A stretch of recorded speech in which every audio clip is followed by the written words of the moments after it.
Good evening, everybody. I'm Doug Brown with Chuck Patton, who for 18 years was the coach at the University of Northern Iowa. And I'll tell you what, it's my opinion that tonight we're going to have one more of those very close meets. On paper, I don't think there's really a clear-cut winner. We're going to have those matches that are just going to be toss-ups, and then we're going to have those matches where each team has an athlete that's just superior than his opponent. Well, let's talk about those lopsided ones maybe for a moment, because those mean so much these days with the scoring system the way it is. Well, yes, that's true. Today, you can get 4, 5, or 6 points by beating your opponent by a superior margin. So with those toss-ups capable of going either way, I just think that tonight the guys that can beat their man by a superior decision are going to have to do it.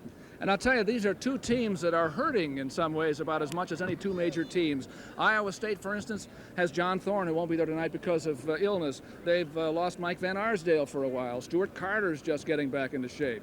Oklahoma's the same way. Well, yes, they are. They've had some people that are really hurt, especially Johnny Johnson, who is an All-American for him and is one of the best guys in the country. And when you lose people like that, it really does make a big difference. And Johnny Johnson, by the way, may be through for good. We don't know. He has a neck injury, and those are really quite serious.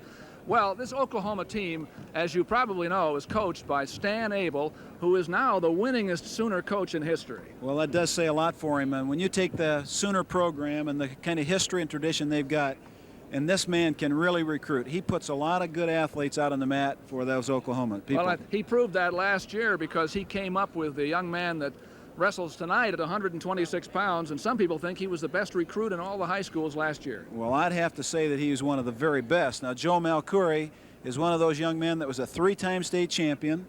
He was a national junior champion at both freestyle and Greco, and was a 99-0 record.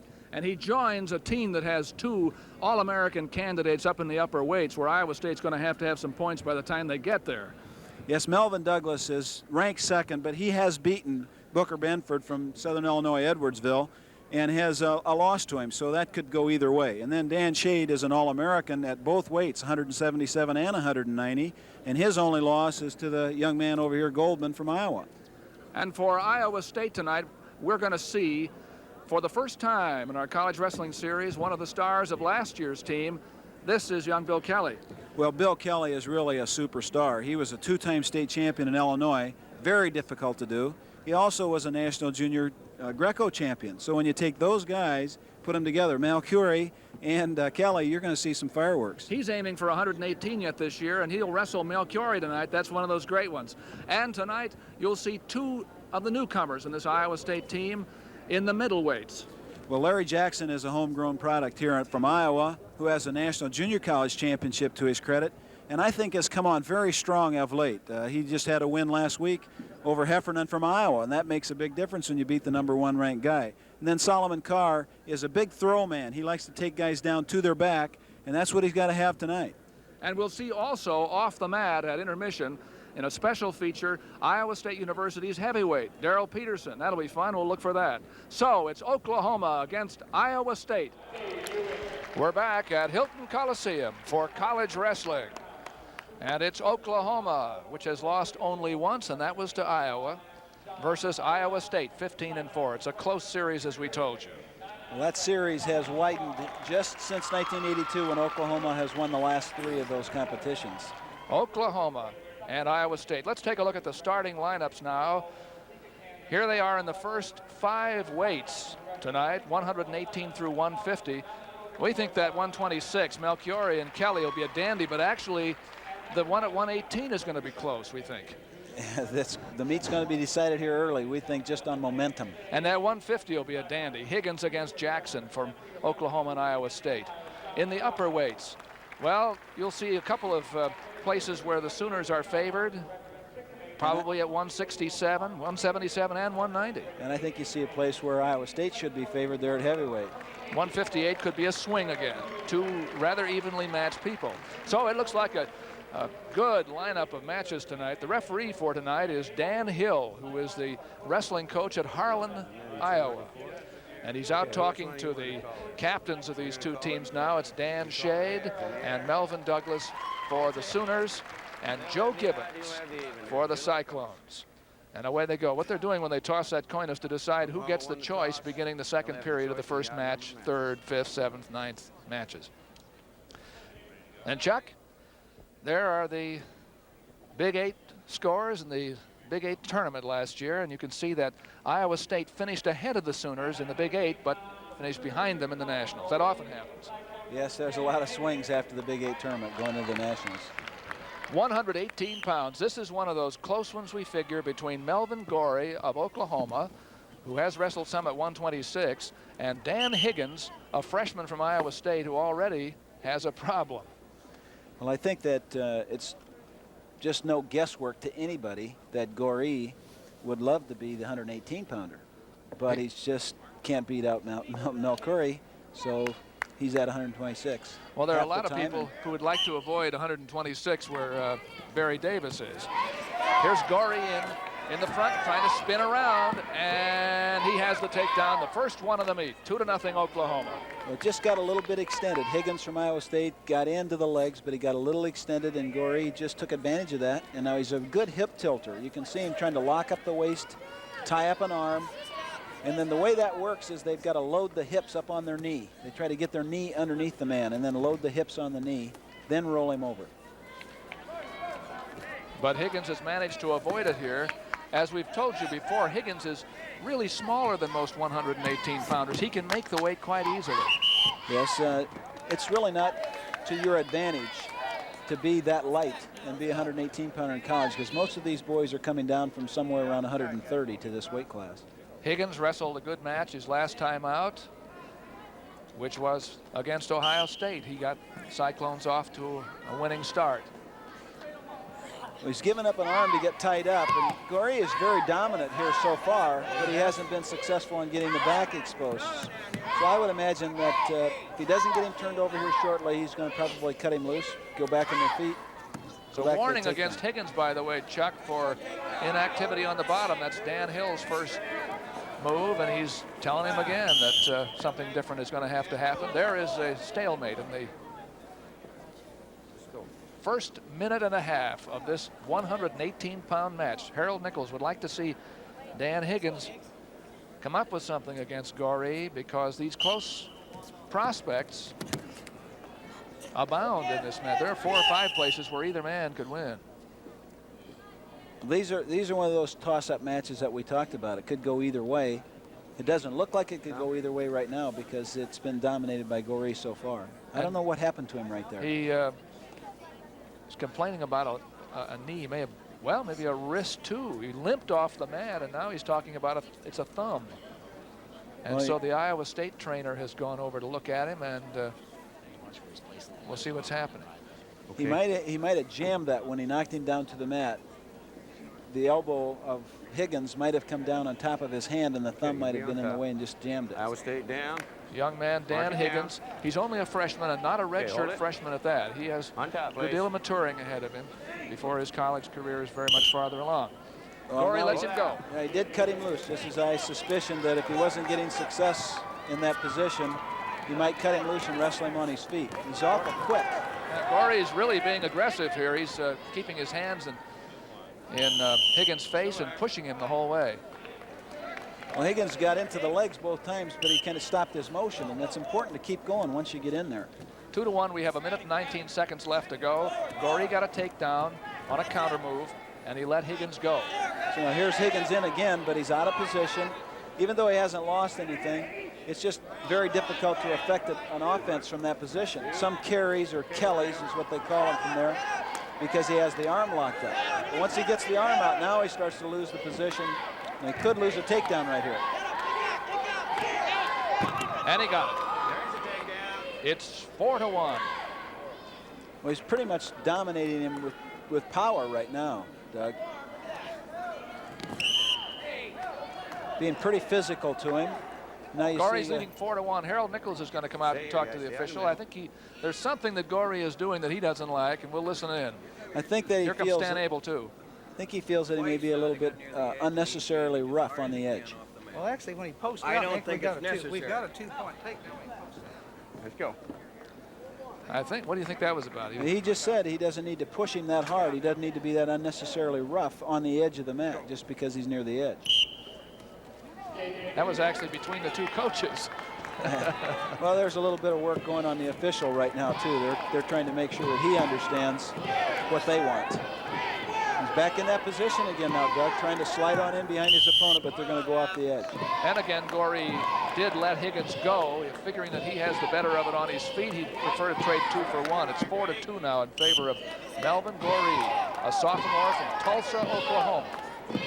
McLean High School in Tulsa. It doesn't look like he's generated any offense because the man from Iowa State's been doing all the shooting, but really he's putting the pressure on so that the man from Iowa State has to drop down in order to keep from getting pushed out of there. And then he's been overextended, and Gory's scored twice on counters. And once you get the pressure on him, you want to keep the pressure up. We're in the last few seconds of the first period. It's 3 minutes long, as you know, and then the next 2 periods are 2 apiece. Now we'll come back to the center for the second period. We'll see who won the coin toss. There's Stan Abel, the coach of the Sooners at Oklahoma. Oklahoma had the choice. Gory chooses down. There's the Iowa State coaching staff. Nichols on the left, Les Anderson on the right. He was doing the charting tonight, apparently. Gory's going to try to get up out of here in a hurry. His forte is on his feet. He doesn't affect himself very well when he's down on the mat. So as he tried right there, and Higgins did a real nice job of stopping him, he's going to try to get up and get out of there. Gory's been a very active wrestler here. He's been driving hard. He and Melchiorri have traded places a few times this year, 118 and 126, but I'm sure they'll want Melchiorri at 118 before the season is over. Right, I'm sure of that too. Now there he did get to stand up and earn it. Now, 5-2. He likes to throw. That's one of the things Higgins is trying to take away from him, is his ability to throw. Oh, well, I'll tell you what, this chance for a toss-up is turning into one that where Oklahoma could score some points now. Yes, they got a big lead and fairly clear dominance. And he just kind of released him there to let him slide out in front. Makes it 7-3. Gory has had 3 takedowns and has dominated Higgins from the, I was going to say on the feet position, but it hasn't been much on the feet. It's been from down here on the knees. No, he's just got him out of position. There again, he just did the same little just spin around behind him type of maneuver where he gets the man's head down and then starts to free the arm, spins in behind. It isn't as attractive as a throw or a fireman's carry, something like that, but it's effective, that's effective, for sure. Yeah. Well, there he just kind of released him on the edge, and now they're back on their feet again. 9-4 is the score. It's Gory by 5. Oh, contact lens. That was what the first stoppage of the match was for. Higgins lost a contact lens in his right eye. Now he lost it in the left. He's ready. Well, as I indicated, he likes to throw. The young man from Oklahoma wants to try to take Higgins up and make his upper body come up and then have a chance to throw him. But Higgins is remaining in that bent position and backing out of there, so it's difficult for him. Now Gory has 1 minute and 41 seconds of riding time too, because he started in the down position. Higgins had a chance to pick up somebody, only got 8 seconds worth. Well, he's in on the legs now. He's just got to effect the takedown before they go off. Out of bounds. The call there is when the wrestler's feet go off and one man has to be in, and when both men go off, then he blows them out. 9-4. It's the first time that Higgins has been able to reach Gory in any kind of good position. 35 seconds to go, second period. Opening match, Oklahoma and Iowa State. Higgins again goes in on the leg. It's interesting to watch the momentum change right here. Higgins is starting to get to Gory now.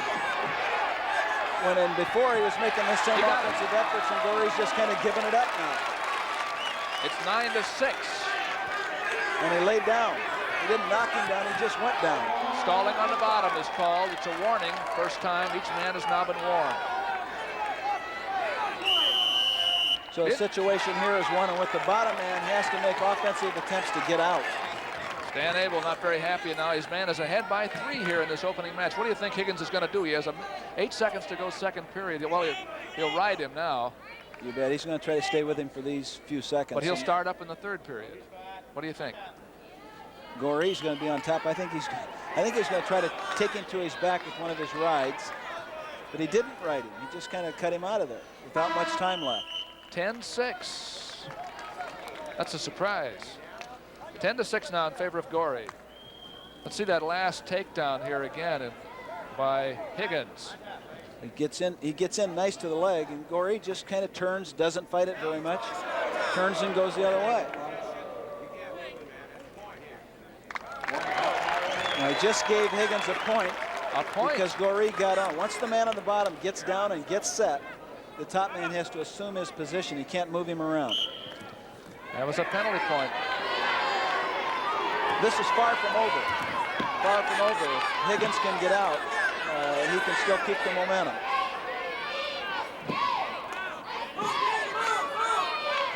So he is staying on top and affecting the right, but he's got to try to turn him over. What he wants to do, I think, is hip tilting. See him trying to get the knee underneath in order to try to tip the man's hips up on top. That'll load him up. We have 1:35 to go. Gory on top. But Doug, neither man's been very effective in the down position. It's sort of because the other man's let him get away that they've had this happen. A point is called for Higgins. And here comes Stan Abel. He never lets that kind of thing go very long. He likes to talk to referees about this sort of thing. And Dan Hill says, I'm not going to talk to you.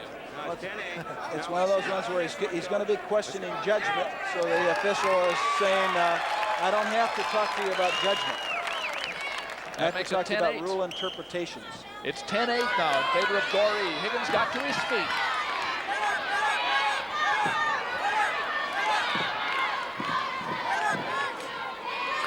So part of what your job is on top, if you don't want to get called for stalling, is to win the Academy Award, Doug. Like this. If you're not going to get him over, win the Academy Award, at least make the referee think you're trying to. It's 10-8 in favor of Gory. And you don't need to tell you how important it is for Higgins to get out. And again, Dan Hill calls Gory for stalling, and it's a point, makes it 10-9. And Stan Abel is just beside himself. You can see Coach Abel standing right there talking to Coach Nichols about this is the way it's going to go. And it is very difficult in those kinds of situations to determine whether the man on the bottom is continuing to try to effect an escape or reversal.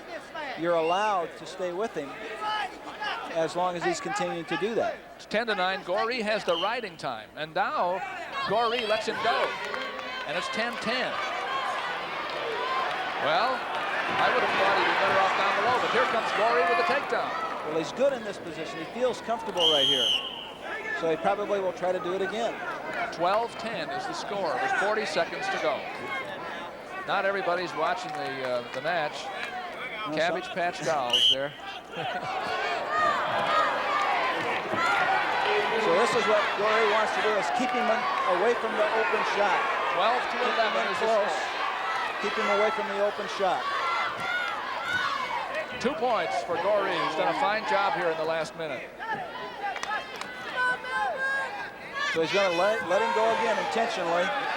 Makes it now, he doesn't want him in deep like this. It's 14-12 with 10 seconds to go. As long as he can get a hold of him. Higgins is doing a fairly game job of trying to come on in there. He might get it even now. He doesn't have enough time.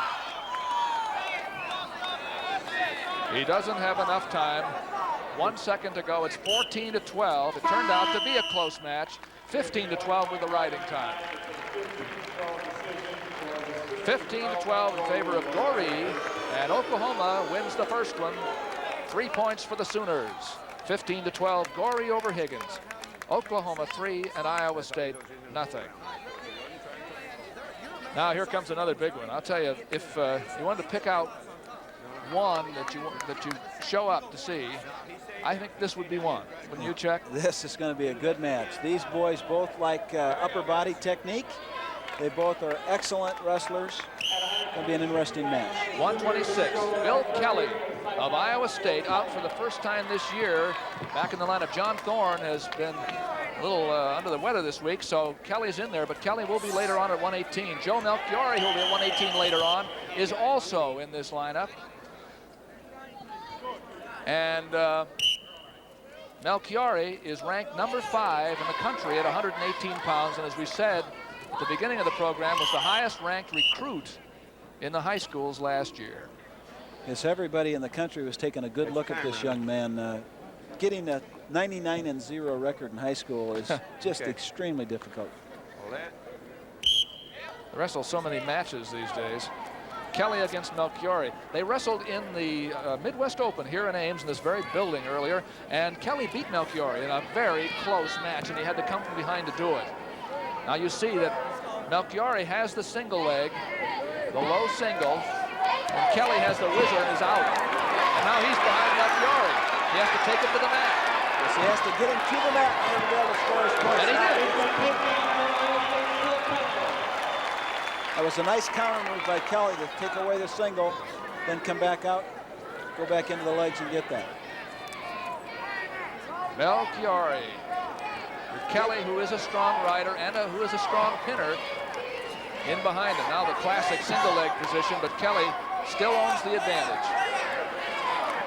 Well, it's the responsibility now of Kelly from Iowa State to take the Oklahoma boy down to the mat. And he's got him on his back, almost. He almost had that locked in the cradle position. And he puts the legs in right away, which makes it difficult. And Dan Hill is counting on it, too. He's not going to let him stay in there without progress. Well, this is a difficult spot for freshmen, Doug, because most of them don't know how to be very effective against the legs. It takes time to learn to be effective against leg wrestlers. Stalemate. 2-0 Kelly. You can see almost catches him right here around the leg, but he just doesn't quite get his hands locked. He has the ankle picked. Had he had the hands locked, it would have been right over to his back. There's Melchiorri from New Jersey, Blenheim, New Jersey. Went to Highland Regional School, 99 and zip in high school. But Kelly's been around. Well, he got that little side lift on him and took him back down to the mat. Now he puts the legs back in. It'll be interesting to see how this is going to be interpreted. He's very effective with these if he has enough time to use them. The tendency, of course, is not to allow that for very long. Melchiorri almost got away immediately on that. Kelly got kind of high. He does a little sit back in type of thing. That's what Melchiorri's doing when he does get to his feet instead of affecting his escape. And he calls Kelly. The referee, Dan Hill, calls Kelly. Well, it's difficult now to say that you don't call him when they just got done calling and penalizing Gory from Oklahoma a couple times for doing something very similar. They do need more time to work on top. That man on the bottom is making every attempt he can to try to score his escape or reversal. You have the latitude or the right to stay with him. Kelly went right for the ankle and cut off Melchiorri's first move, and then goes up and breaks his man down from the top. You can anticipate. Both boys wrestle freestyle Greco, but Kelly has several years of college. Melchiorri has none. That is usually the place where an outstanding high school wrestler shows problems when he gets to college, isn't it? On the bottom. That's right. That bottom position is very here comes Melchiorri out. Still doesn't have it yet. No, because Kelly reacted, and a beautiful move by Melchiorri, and Kelly's still with it. He still has the leg lock, so he can't score his reversal or his escape. See him trying to pry the arm out with the other leg. Stalemate. So it is, yes. The point where they have trouble is on the bottom. They do not learn very effective use of their hands and their back in high school, and they need to do more work on that. There it is. What a record that was. Joe Melchiorri goes into a roll. First thing, Kelly follows right around with it and saves the point at the period. A good period for Kelly. 2-0 is his lead, and he had 2 minutes and 11 seconds of riding time, and Kelly picks down. He gets the choice. We'll get to see Melchiorri ride. There's Harold Nichols. It's that now.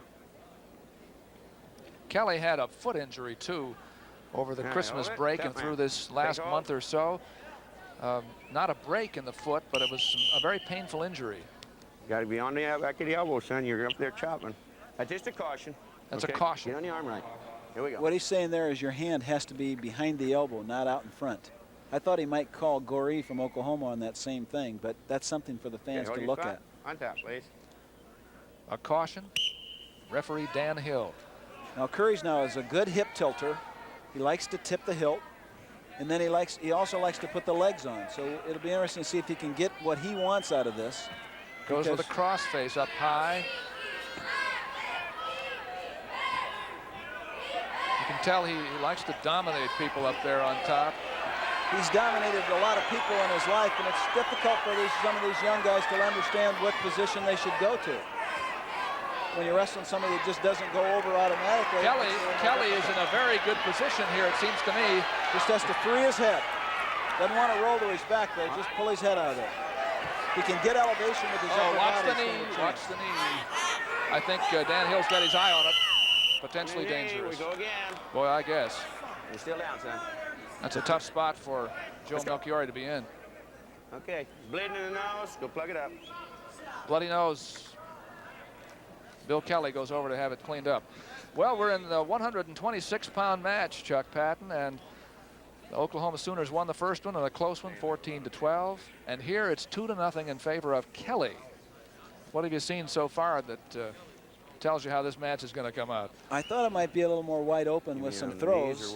And what's happening is that they're spending more time down on the mat because, as I indicated and I believe, Kelly has those several years of college experience and knows more about putting his man down, keeping him down, and putting pressure on him down there.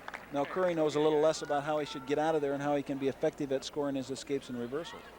And he wants to be on his feet. And the problem Melchiorri's had is that Kelly got the first takedown and then was able to play it his way right till now. Riding time, 2:11 for Kelly. Melchiorri has coming up close to a minute's worth. Well, he's been very effective on top so far. He stopped him on the whistle, and then he's put pressure on him. Now, he feels comfortable. You know, he's just got that air of confidence that you can see in an athlete that's been very successful. Stalemate. He brings the legs in from both sides, too. That's the first time I think he's coming around to the left. Well, he'll let him do this another time, and then instead of being stalemate, it will be a caution for stalling. So, going to have to make some kind of change.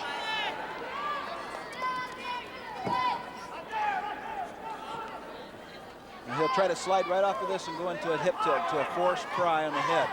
Has the legs in, he'll come up and pry that half on the other side. He's got it in on the other side now. Once the head goes down, it becomes tough, so Kelly was wise to keep that head out of it.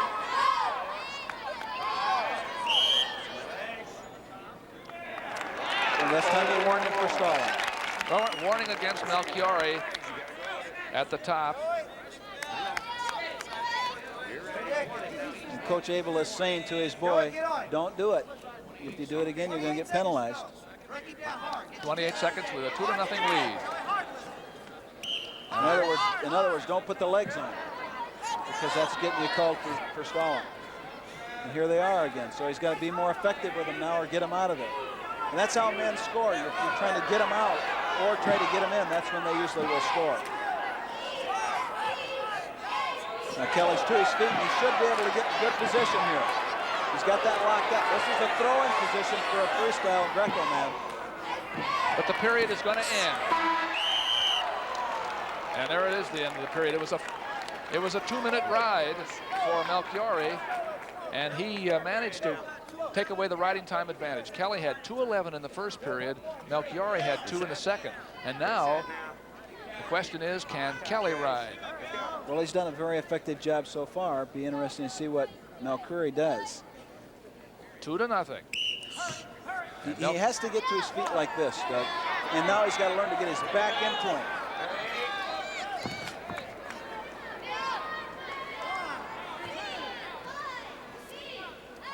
So he's not getting his back into him, not dropping his hips down and taking his hips out away. So it makes it more difficult. And he almost put himself on his back like that. He did put himself on his back.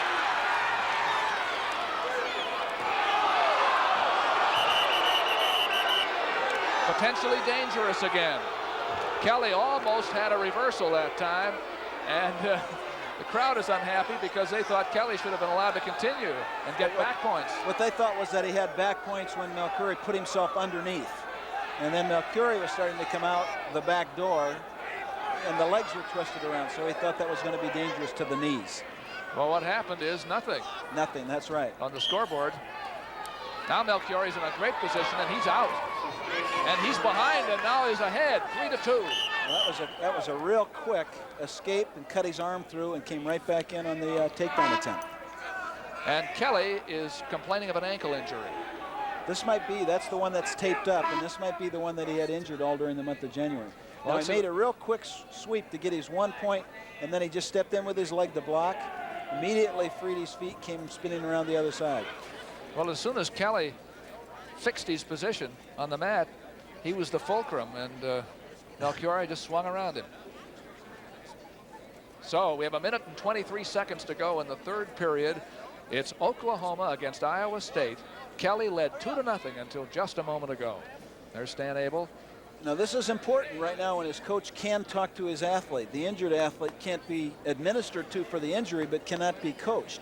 Right now, I'm sure that Coach Abel from Oklahoma is trying to explain to his man, you've been warned on the top because you put the legs in, so don't put the legs back in, because that's what he got you for. So you're going to have to be very intelligent about what you do in that top position. There's Darrell Peterson. Will have an off-the-mat intermission feature with Darrell after the 150-pound match. Darrell Peterson, ranked 8th in the country, will be wrestling Mark Tatum as the last match, and he's hoping that by the time he gets there, we can maybe win the meet for Iowa State. But first, they're going to have to pick up some lower weight victories, and this is one that the Cyclones need very badly. They lost at 118.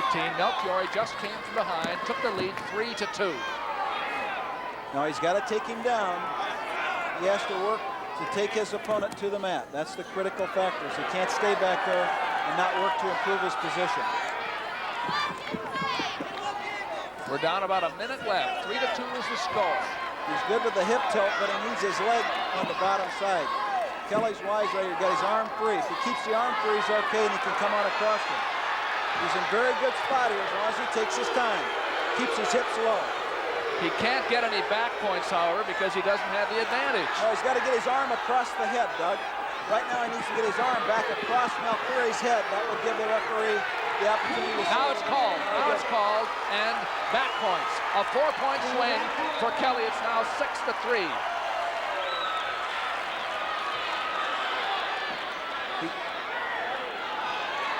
It's now 6-3 for Kelly with 20 seconds to go. Well, he's got him stopped. And the Granby's the only thing that the young man's done right here. Now he's trying to sit in behind him to take one of those Granby type positions. Didn't work that time. Now we're down to 5. It looks like Kelly. It's a big one for Iowa State. It's that seasoning and experience, Doug, I believe. Very good match by Bill Kelly. Well, that's the second time those men have met, and Kelly is the winner for the second time. A big one for the Cyclones. Kelly wins 6-3, and now it's 3-3 in the team score. We go to 134 pounds. And this is Joe Gezi of Iowa State. Now we're looking at that reversal and near fall position. As soon as the reversal was called, he was already in the near fall position. That's right. He was just waiting for the referee, and all he had to do was come back and start put pressure toward the head. All right, 134. For Oklahoma, it's Ari Miller. Now he's filling in at a weight where Oklahoma lost 3 people, 3 outstanding wrestlers. And Joe Gezi is a redshirt freshman for Iowa State. I don't know who you should favor here. We don't know really how good Miller is, and we're going to find out. Well, I have to imagine that when you're 4th man deep on your roster that you're not as good as the coach would like you to be.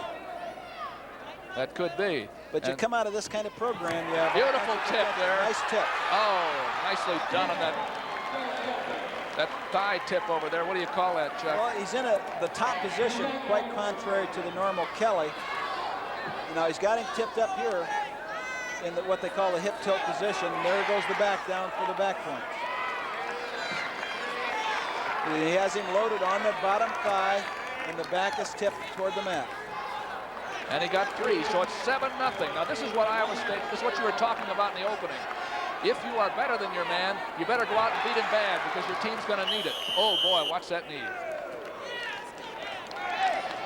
We're always pleased, parents, coaches, athletes, to see those stopped. I'll tell you, Gezi is sensing the kill here, and he's decided he's going to go really work on Ari Miller, sophomore from Carrollton, Texas. It's a fast tempo. Now it starts to decide this fast, this early, starts to make a decision who has the conditioning to be able to stay with it. They're long shots, but they leave him extended.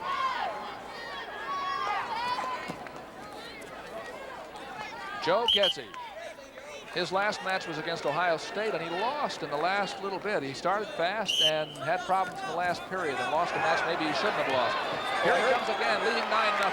There he is. I heard Coach Nichols just say, keep wrestling, Joe, so I'm sure he's concerned about that Ohio State loss at the end. He's going for a tilt, didn't get it, had to give up the escape. It's now 9-2. Should be because he had an escape earlier. Right, I gave the wrong score. It was actually 9-1, now 9-2. But Gezi is going for that technical fall, but he's... Well, that was an arm throw by the boy from Oklahoma, Yes. but he didn't get the hips trapped, and Gezi's going to come out of this thing with a takedown maybe. Yes. Now it's 11-2. Again, he's trying to tip Miller up. Does he have it? Yes, he does. He has a near fall situation. And he got 2 points out of it. 13-2. Now he has a leg in going for a forced half. So he's got that pry in there now. If he can tip those shoulders again, he can get some more. Now remember, 15 points and they'll stop it if it's a 15-point difference. 2 more, it's 15-2. With 20 seconds to go in the first period. He's got him over there now, I believe. I don't know if he gave him or not. Might have came up a little too high. He gave it to him, and that's it. It's a technical fall. A technical fall for Gezi. 6 points for Iowa State, and that's where you pick up the big ones. And as a matter of fact, the Cyclone fans will probably get pretty excited because they'll have to be favored in this next one. Joe Gibbons going against Dave Grasinger. A technical fall by Gezi in the first period. That's scoring a lot of points in a short period of time. And it makes it 9 for Iowa State, 3 for Oklahoma. There's the happy young man, the author of that victory. Boy, if they were all that easy, huh? Here we are at 142, and I think from the look in his eye, Gibbons feels that he has to do much the same thing. We don't know much about this Grasinger boy, although he had an older brother who was quite a wrestler for Oklahoma. Yes, he did. Now, he's got to shut this thing down right now with a good match against a very good wrestler, because Gibbons gets on a roll after Kelly's win, and the win by Gezi could put Iowa State way out there, and attitude, tempo make a big difference in the final outcome. And Grasinger did make the first move. He's got him tied up awfully tight right here with the chin and an arm. And now he's going to try to pull him down away from his base and then take the spin. To make that thing work, you need to be able to pull your opponent forward away from his base and then spin in behind him. Well, down in the match, you often see Gibbons pin the man's head and shoulders right down and then try to climb right around him over. He's got a very good high crotch, very good move where he takes his right arm and comes across, stepping into the man in the high crotch maneuver. You saw Jim Gibbons, Joe Gibbons' older brother, who was an assistant coach of the Iowa State team. Cyclones 9, Oklahoma 3 after 134 on a technical fall by Joe Gezi in the first period. Injury timeout for the Sooner. That's when he reached his hand in to go for that high crotch, and his hand just came across and whacked him in the nose. So I'm sure he just got maybe the start of a bloody nose, but at least got hit hard. That's Michael Carr, one of the Carr family. We had a sort of informal trivia quiz here a little while ago. Somebody was saying, how many Carrs have wrestled for Iowa State? Well, there are 3 of them in that family, but there have been other Carrs. How about Virgil Carr? I heard Virgil just was named the head of the United Way in Chicago, one of the largest United Ways in the United States. And quite an honor. That's right. And then somebody might remember, too, a young man who came down from where? North Dakota? Or from Minnesota? Steve Carr. That's right. He was a 4-time state champion up there. Yes. So I don't know if there are any other Carrs. Back before our time. State. It's Iowa State against Oklahoma. Two Gibbons and an Anderson. They're having a conversation. Here comes Joe Gibbons back to the center of the mat against Dave Grasinger, who is a senior from Canton, Ohio. He's a friend of John Hieropoulos, the 190-pounder of Iowa State. They know each other from the same town. Well, Gibbons putting a lot of pressure on him here, but has not affected the offense that they need in order to keep the momentum. Now he starts on it. 2-0. Gibbons. Grasinger started a duck under and didn't finish it, or some kind of an arm drag, and it turned out to be 2 for Gibbons. See, he has that same arm tied up, has the hip loaded up, but he's going to lose it off the mat, so he just can't get his near fall points because they'll be off. A minute 20 to go, first period. 142 pounds. When they came off right here in front of us, Doug, I saw that he got hit in the mouth and split his lip wide open. That's the Oklahoma boy. Yes. That was just kind of a counter to a drag. Grasinger started a drag and Gibbons re-dragged him. Part of that problem on that is that you don't get the upper body of your opponent down. If it stays up, then he can affect the same move on you that you tried on him.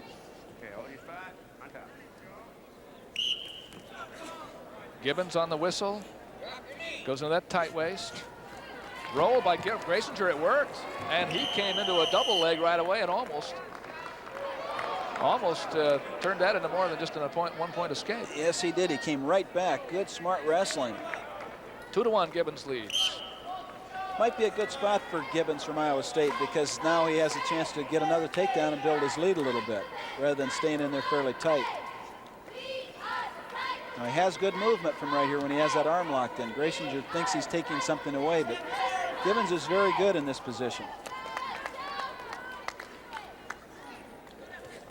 Just has to get freed up. He can't get free with his upper body. He's holding him in too tight. We have 42 seconds to go in the first period. 2-1. We're talking about a very powerful young man here in Joe Gibbons, and that power oftentimes is something that is deceptive to another person. Just very powerful.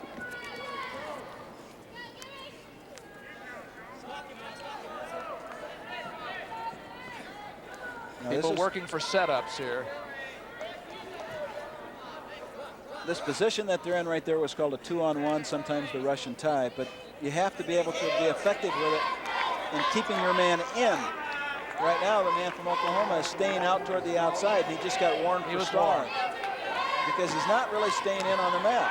It would appear he was thinking defensively, and now Gibbons has him out where he can work. He almost went off. His feet stayed in. He was wise. Did he get it? No, no. Did not have it by the time they hit the mat and the buzzer blew. 2-1, end of the period. It's going to be Gibbons' choice. He goes down. He doesn't expect to be here very long. We'll see what Grasinger does. They know less about him and probably about Ari Miller that Gezi just beat than perhaps some of the other Oklahoma wrestlers. I'd be happy to tell you who that was, but I don't know. I couldn't see his face. Well, he stopped him with the ankle on the whistle, and now he's reacted to Gibbons' move by sitting in what they call us a crab position. But he doesn't have the toe hooked, and Gibbons starts to slide his hips down and away. That's what's going to affect this escape. 3-1.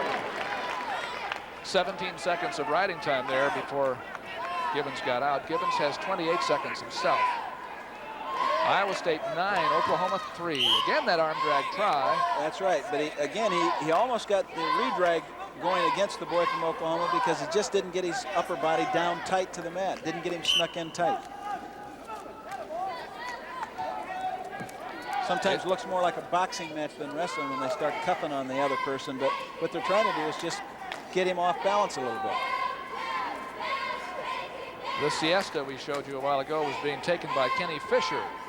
That's the way he prepares for his match. He'll come up at 158 pounds.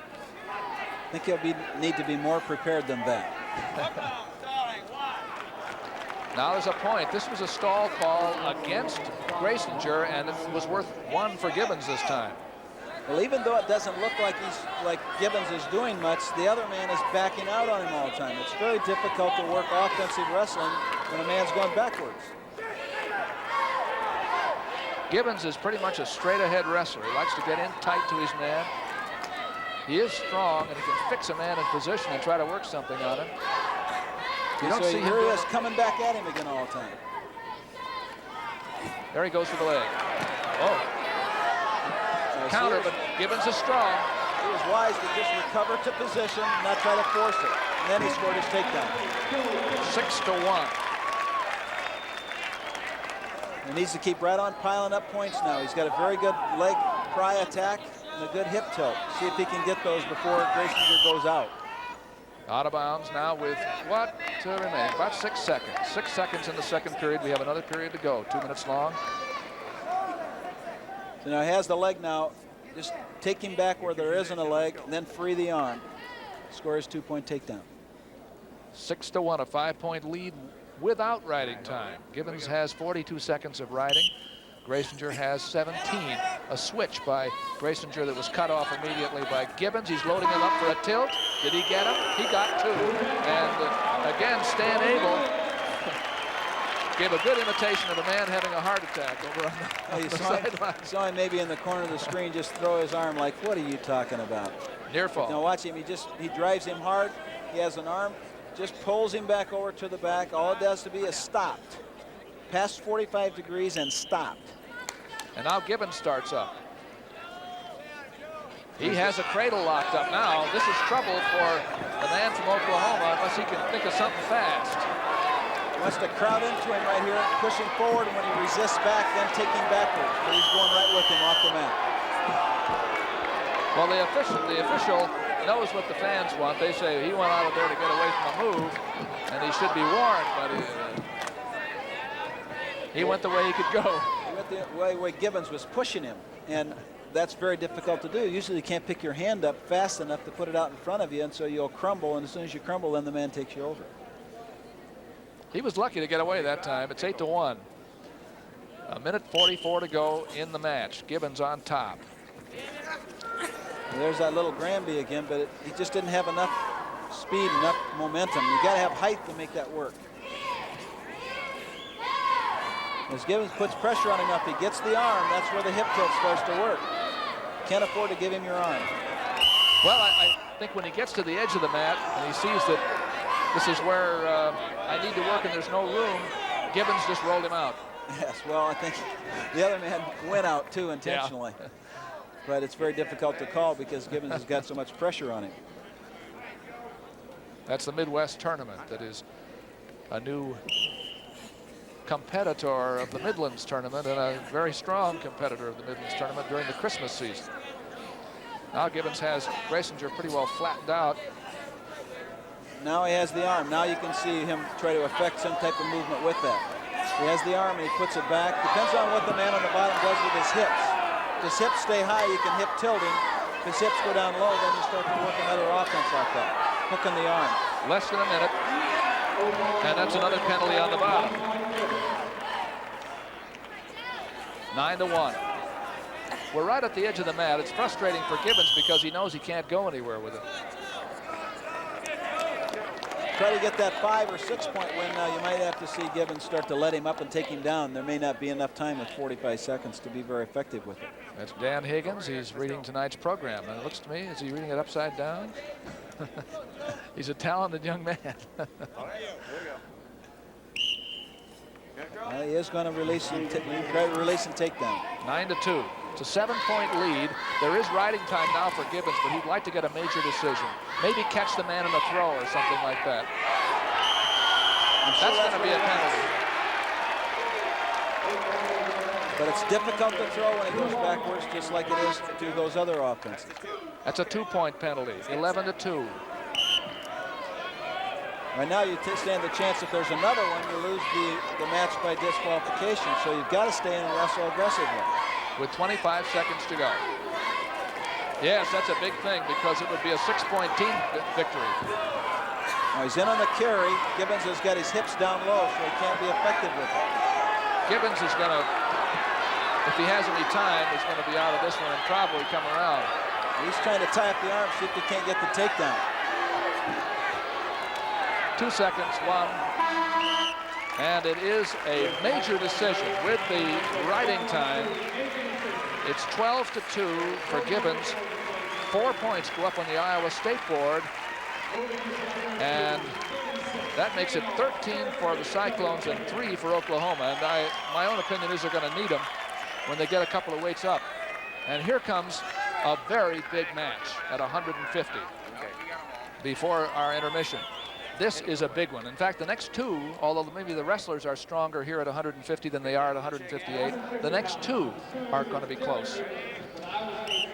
Jackson of Iowa State against Higgins of Oklahoma.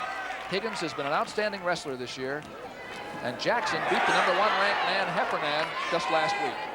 I think these men met in the Midwest Championships, and Jackson took him down several times, and then Higgins countered him to his back and ended up winning that match.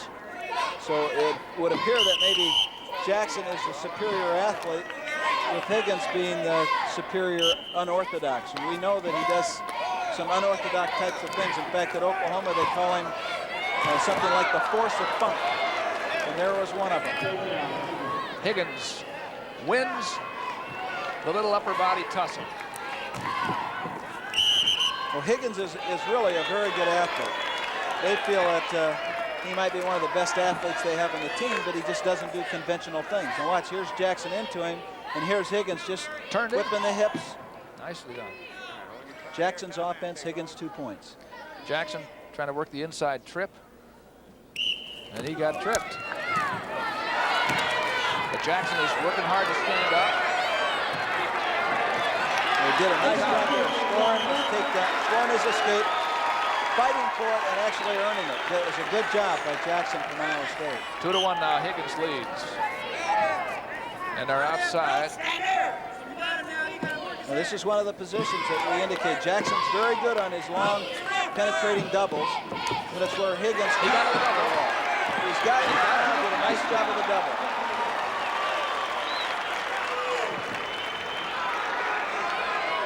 As we said, Jackson has been stronger and stronger as the year goes on. And he's been particularly strong in the early periods, although, let's take a look at that double. This time he got the hips, and then he kept on going right on through. Now, see how he carried his hips in to and through his opponent. That's what made that double so effective. And Higgins had to bail out. There is Higgins. Jackson's very good on top. We saw him do a real good job with Heffernan. And I think to kind of complement what you said, he's been very good as an athlete early in matches.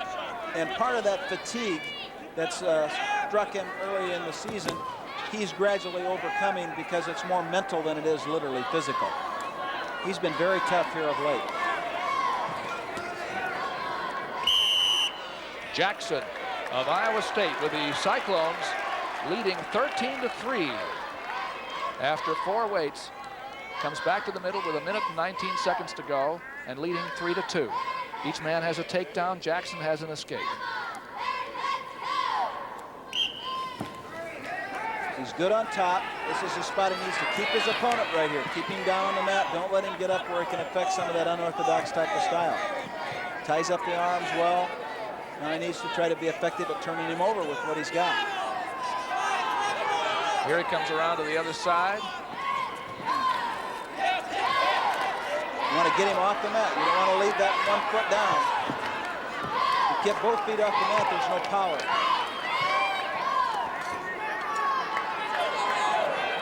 Now Jackson has his man flattened out, but he's...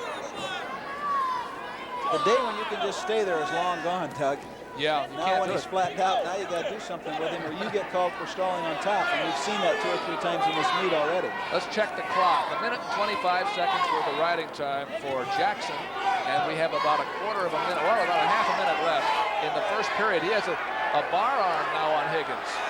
He's got that in. He just doesn't have the other arm on the opposite side tied up. So it can't be effective. 15 seconds to go. You see the clock up there in the middle. Here come the time and no penalties. Coach came out and said, what was that for? He wanted to know who was getting penalized or warned for stalling because he held his fist up in the air. The referee said, no, I didn't warn or penalize anybody. Stan Abel's national championship team was in his first year as a coach. It was right here in Hilton Coliseum, Right. as I recall. 1974. Jackson trying to complete a good, strong ride here in this first period. And he did. 3-2 Jackson. He came out of that period with almost 2 minutes of riding time. He chooses to be down. Higgins wants to go down. Oh, he's gonna, With 2 minutes down on the mat, you'd think he wouldn't want 2 more of it, would you? There's Joe Gibbons, who had a big win, 12-2 over Grasinger, put his team ahead by 10. Ranked number 3. Jackson's been very strong in this top position. And Higgins has not been very effective at getting out and being effective at controlling hands. He clears his hips a little, but he isn't getting a hold of Jackson. Jackson's getting a hold of him. Jackson worked the head lever, and now he has it to a hammer lock. Let's see what happens here. Where is he going to go with it? He's got it across his back. Now what he's got to do is tie up the other arm to be effective with it.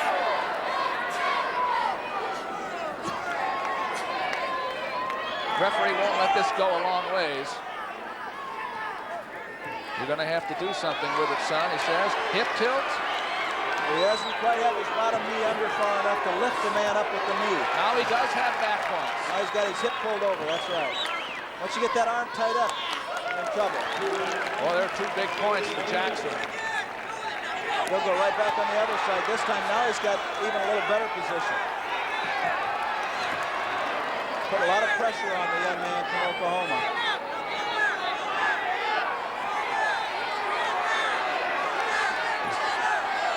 It's fairly obvious what he's trying to do now.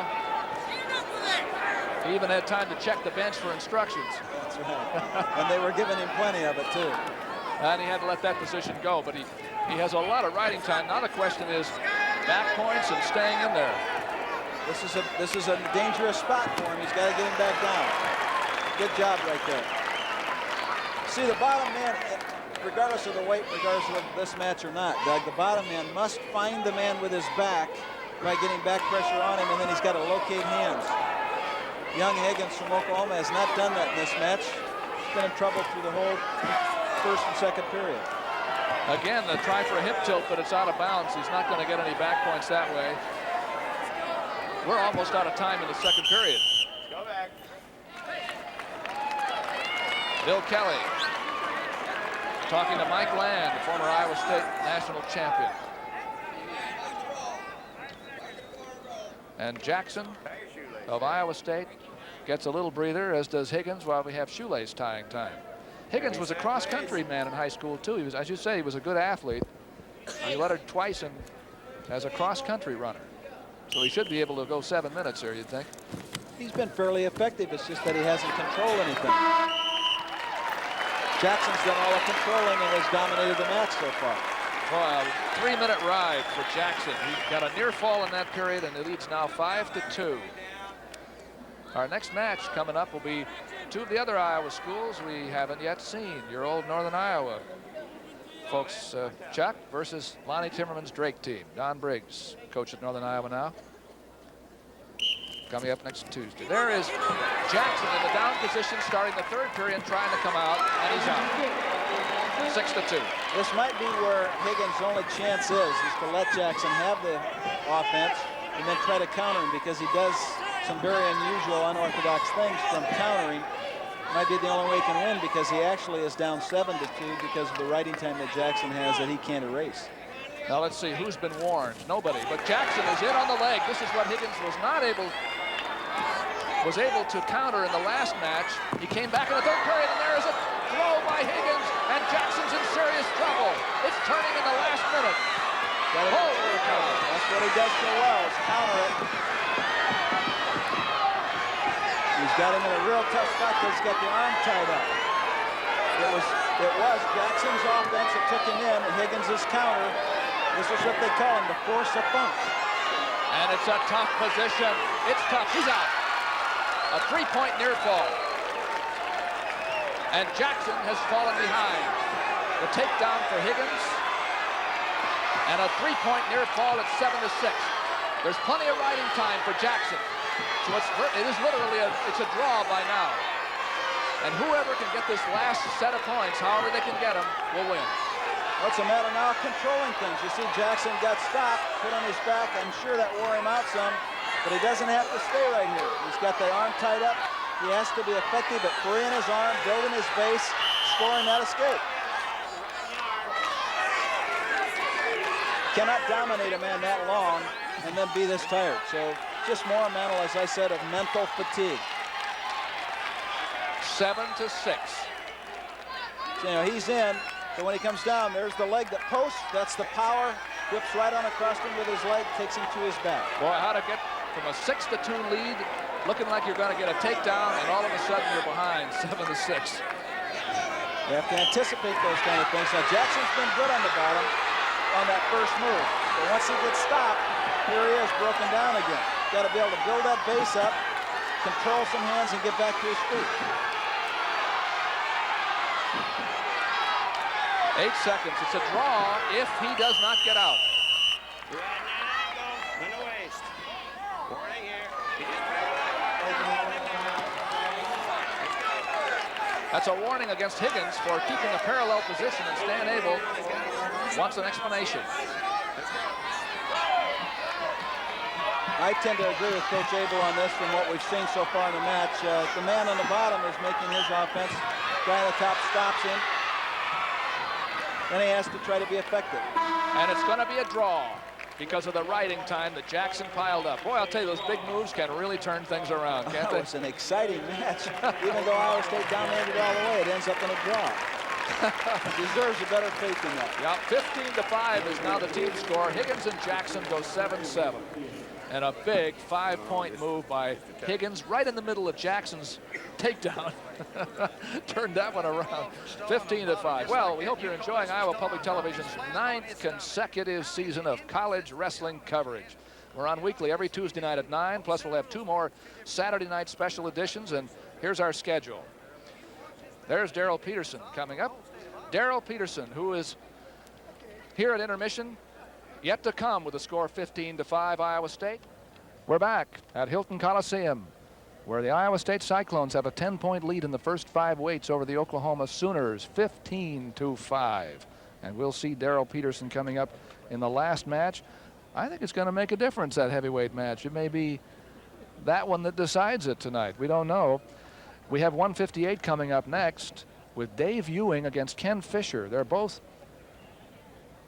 if you'd have looked at the entire team schedule at the beginning of the year, you'd know they were not the #1 men. There's our college wrestling schedule for February. As we said, University of Northern Iowa against Drake. Then the East-West meet from Utah State. We'll bring you that. There are a lot of Iowa people in there, and we'll have UNI against Iowa State on February 19th, Tuesdays at 9 o'clock.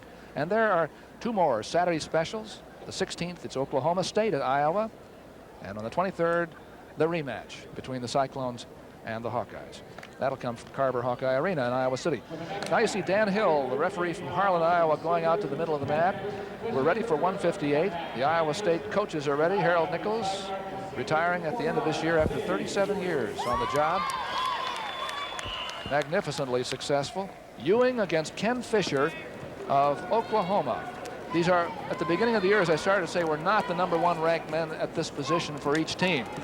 No, I'm sure that Oklahoma would just love to have Johnny Johnson in here right now.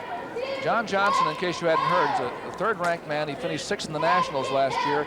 He has a degenerative disc problem in his neck, and he's going to have some surgery, and it's serious enough. His wrestling career is in doubt, so we'll hope the best for John. We certainly do. Ewing gets the first takedown, a big takedown. Real nice inside leg on that. Nice takedown. Iowa State needs this win. That's right. Although this is not, as we say, these are not the top-ranked men on these 2 teams. It counts the same as every other match. That's right, and they need this win. Very close, right there. Just a little mistake of staying in 2 parallel. Stan Abel, coach at Oklahoma. We're going to see that move again. And there he reached inside, caught the leg, and has the arm, so he took him down, almost caught him on his back. If he'd kept that arm just a fraction longer, it would have been a big move for him. Ken Fisher, a freshman from Manhattan, Kansas. But Kansas State University doesn't have wrestling. No. None of the Kansas schools do except for Fort Hays. He's got a lot of pressure on Fisher. Ewing from Iowa State has just intentionally released him right there. 2-1 is the score. 158 pounds. We begin the second half of this Iowa State Oklahoma meet. He's putting pressure into him, and right now he's just got to get his head up out of there. There, Ewing's head came up out of there and gives him a little better position. This is the same position he was in earlier, Doug, when he caught him in that little throw. Going back to the center again. The first match tonight, Gory beat Dan Higgins, and then Bill Kelly beat Joe Melchiorri in a big match. And then it was a technical fall for Gezi, a major decision for Gibbons. Here is Ewing in a single leg, trying to take away the other one.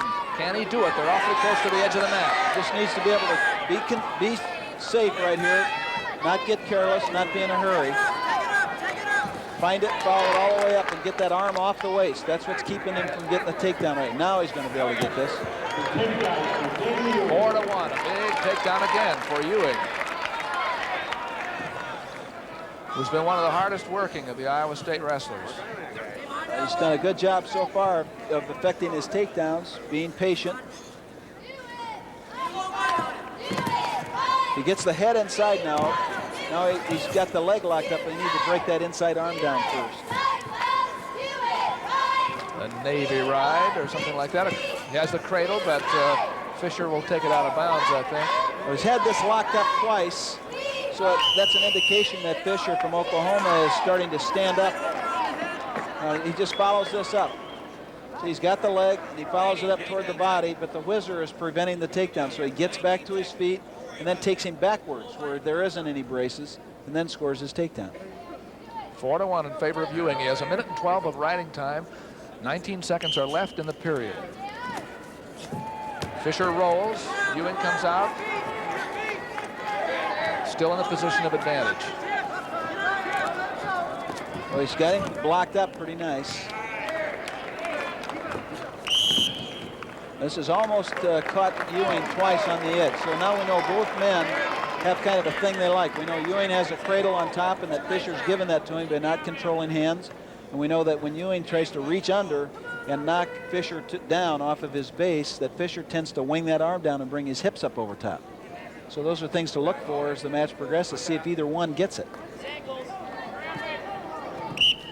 3 seconds to go. And Ewing went right down to the ankle to block any last-second heroics there.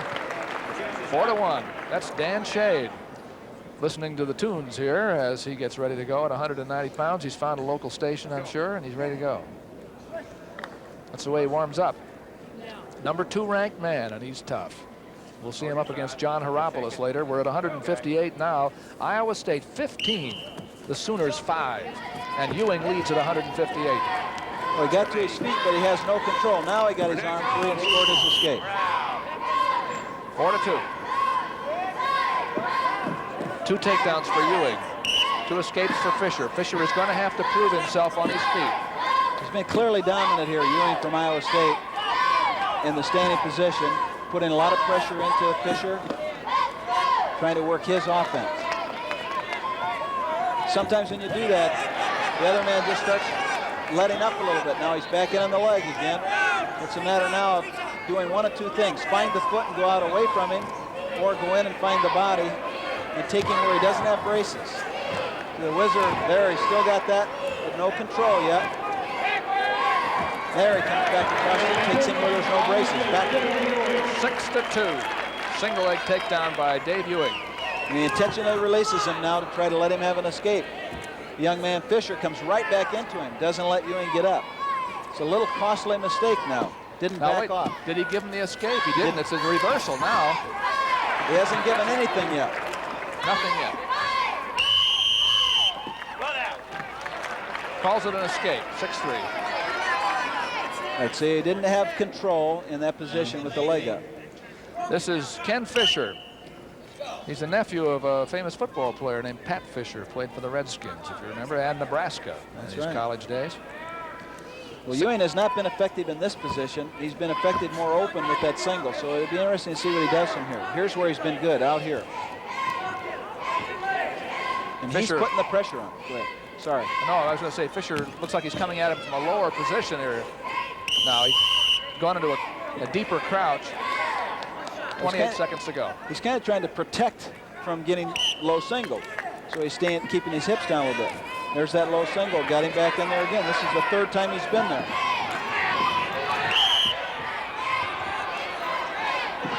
That one turned into a high single. Pulled him up out of it with the whizzer, and that's what kept him from getting taken down.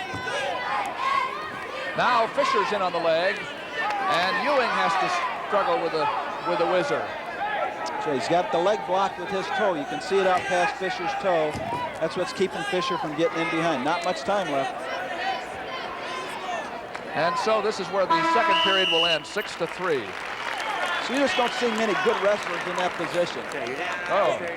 Get set, please. Well, that's one of our camera people doing a somersault with the camera attached. Iowa State cheerleaders. 6-3. Fisher gets the top position. This is the first time he's been here. He has no takedowns, and this is his period to start in the ride. Big match. It was a nice set out when he came across. Ewing felt that change of pressure wisely. Just set out with it, hook the hip. 7-3. Ewing has dominated every facet of this match so far, top, bottom, and on the feet. He's in a position where he feels good. If he can step past that leg, he had an advantage. Just let the leg slip out. He has riding time as well. See, neither man can be very effective with their head way down like that. Their heads are blocking their opponent from being able to penetrate. Then off the edge, it makes it a lot easier for either guy to do something. Iowa State coaches are telling Ewing to move his feet. Move around. There's a nice snap down from the feet. Got each man leaning. And he intentionally released. 9-4 now with the escape. Here he comes again. But same type of maneuver. He just gets Fisher leaning into him, then snaps him down with that. That's where the coaches have really helped Ewing. They see this, they convey it to him. Your man's leaning on you. Snap him out of that tied-up position. Unhappy Sooners watching this one. Ewing leading 9-4 with a minute left. And if he does win, let's say he wins a three-point decision, it would be 18-5, a 13-point lead for the Cyclones, and three very strong Sooners coming next.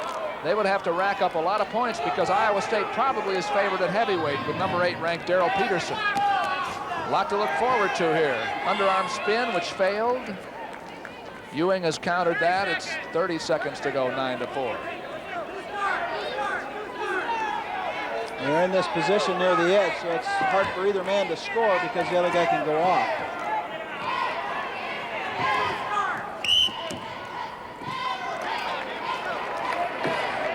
Now they come back to the center.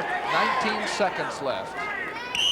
And a 5-point lead for Ewing. Now, Ewing's not bad in this position if he can get him coming in. But he pulled out of it, so it's probably going to end like this. No, scores a nice takedown right at the buzzer. 11-4, and riding time makes it 12-4.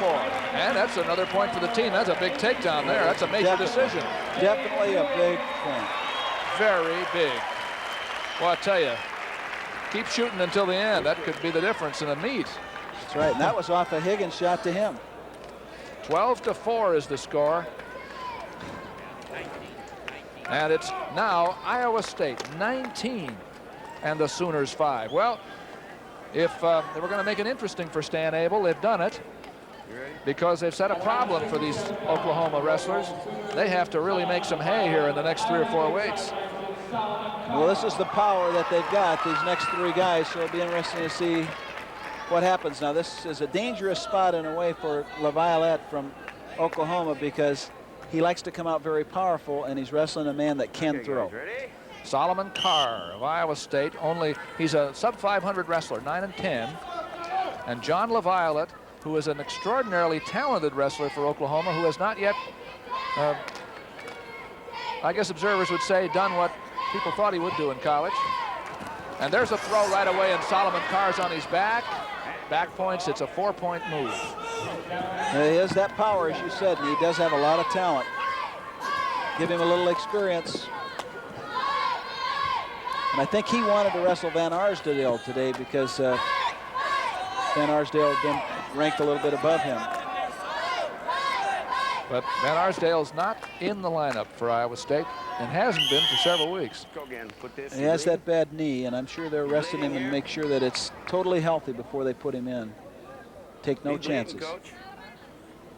Some kind of Well, he wasn't bleeding going problem? anywhere with it. bloody nose, I think, on the Oklahoma side. Let's see that throw. You see, he tries the foot sweep, but he has his hips in position. There's the lift with the leg and under the arm. A lot of power when you have one leg down. You know, you could do worse. I guess maybe we're all learning a little something from you, Chuck, along the line. Excellent old coach as you were. Well, I hear that all over, just to watch the legs in those situations, to watch those elevators and what the man with the balance can do with that leg. That's the power. Yes, the one on the mat supplies power. The other one just lifts hard. Now he's got him stopped. What Solomon needs to do now is get to his feet. Don't wrestle him down here on the mat. John LaViolette of Oklahoma. He was another of those tremendous high school wrestlers in Midwest City, Oklahoma. He went through the last 3 years of high school undefeated. He has the power. You can see why he might intimidate a number of young high school wrestlers. Now he's working on this head pry. If he gets under that arm, he gets the head pinched off, he can turn his man over with this. It's more or less a freestyle move, but he's got to get that arm out of the way. He's probably willing to give up the escape right here in an attempt to get his opponent over. Potentially dangerous position. It's hard to turn the upper body one way when the hips are turned the other, isn't it? Most of us don't bend that much in there with that 2 feet between our belly button and our shoulder blades. 4-0. Stan Abel is out complaining about something. I don't think Stan Abel has endeared himself with the fans here at Hilton Coliseum over the years. For what reason, I don't know. 4-0 in favor of LaViolette. Carr is out. He was let free from the standing position. He comes in on the leg, but LaViolette hoisted him right out of that in a hurry. Oh, that throw position again. Carr's going to try it. Well, he's in deep on it, and he's made 2 good efforts on the same move, and this is his strength. And of course, he's moving right into LaViolette's too. Now watch how he steps past the leg. He's got the arm tied down, and this is just balance that pulls LaViolette out of that. He comes right back in, does it again, blocks it. Now watch the balance of the man from Oklahoma. He's ready to just come right out of that high bridge and step up over top. So this is a very difficult position for most athletes to get in and for the other one to get out of. LaViolette looks you could tell he looked very relaxed in that position. I would be shaking in my boots. I would think so too. You live by the sword and die by the sword in that one. That's right. And Oklahoma knows they need to win big here, so this is it. They're going for the falls where they can get them. They don't want any 3-2 wins out of these favored wrestlers. They want pins and superior decisions. They're down by 14 with 4 matches to go, and Iowa State favored at heavyweight. It's been very uncomfortable, I'm sure, for LaViolette from Oklahoma because he tends to wrestle only up to the level of his competition, and now he's put in a position where he must go out and wrestle hard all the way. Bloody nose again. LaViolette goes to the side. Let's figure it out. Let's assume. We never can assume anything, but when you don't have anything else to talk about, Chuck, and look at the score, there's Harold Nichols. You assume a few things. Let's assume that Darrell Peterson wins the decision at heavyweight by 3, by a margin that makes it 3 points for Iowa State. That would be 22-5. That's 17-point difference. That means 3 falls for Oklahoma to win. That's right. And I'm sure Stan Abel's done his arithmetic that way too. Hey, I'm sure he's got these guys pumped up, and there's somebody that's enjoying this match. That's another of the Carrs. It's Michael, I believe, isn't it? Yeah. Sitting with Steve Metzger, who wrestled last year a lot of 147. Another throw try by LaViolette. He leads by 4-1. He's going to be throwing a lot of stuff. It ought to be fun to watch. This is one of those matches where both boys like the same kind of thing, so it'll be interesting to see who makes the offense. We have 10 seconds to go. You see the clock up in the center there. This is the first period at 167. Oklahoma and Iowa State. It's 19-5, a takedown. Quick duck under right there, very quick. Made it 6-1. See how quick that duck under was? He was under his opponent behind him on the mat in less than 2 seconds. This is LaViolette's choice. He's happy to be on top. He'll stay there. He takes up. See how quick that duck under is? Hips in underneath. Good penetration. Now we're coming back to live action. Carr got to his feet. LaViolette was perfectly willing to let it happen because he wants to throw it. The feet get another takedown. He'll take a technical fall if he can get it. Right. What he does very well, you could see in that one that he just missed on, is he likes to get his head in underneath the arm, and then he arches his hips in underneath and takes the man over with his head. That nose is continuing to bleed.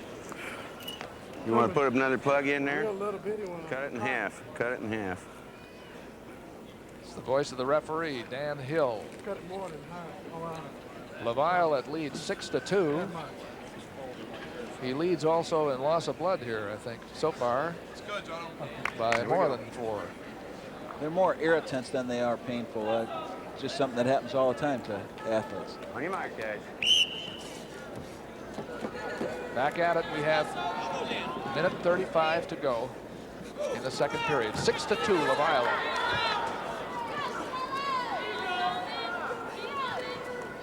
There's quick little shots in there by Solomon Carr from Iowa State, but they haven't really gone deep and all the way through, so they haven't been very successful.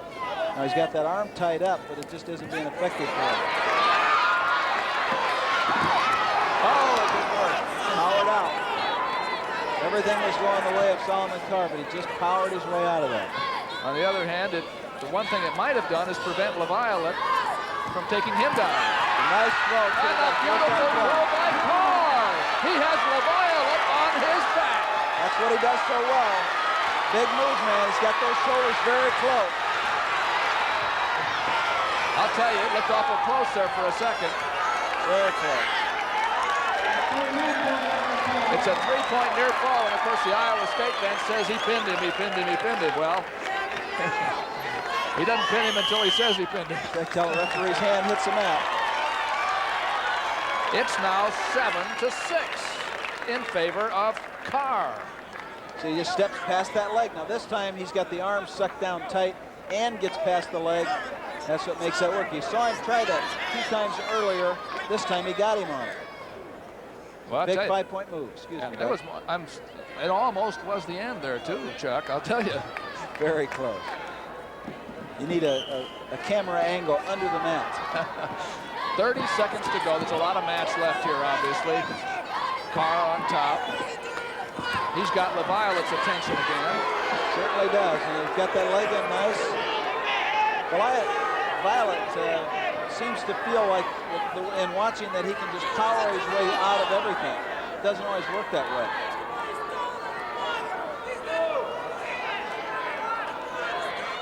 Riding time is practically even here. And this has become a very interesting match. It has. I'm sure Coach Abel's philosophy has gone right out the window. 7-6. Carr leads by 1. No riding time advantage either way. There's the crowd at Hilton. They're having a good time tonight.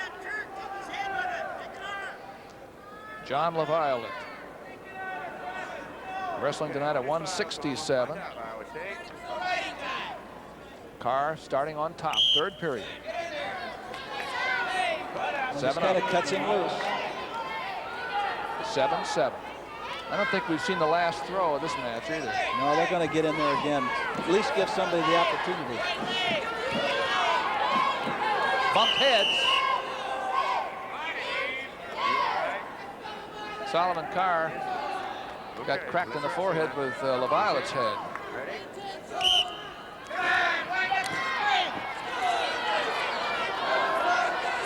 He has that arm tied up in the 2-on-1. See if he can use that. He wanted to go to the high crotch off that move. Wasn't able to do it. Referee may very well pull him away from it. Fans want to win here, and I'm sure that they can see the potential for it. Well, Oklahoma needs more than a win, I think. They need a big win.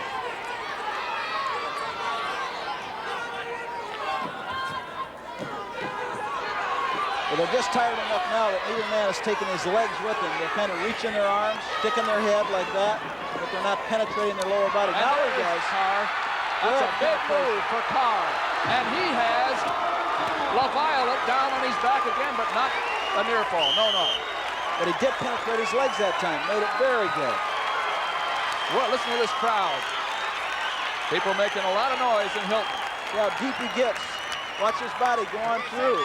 Walks his legs in with it. Doesn't stop. Very effective double. A takedown on a double leg by Carr. The time, 45 seconds to go. He's got his Near back ball exposed. points. Whoa-wee. How about that? 11-7. He's wrestling an outstanding match here.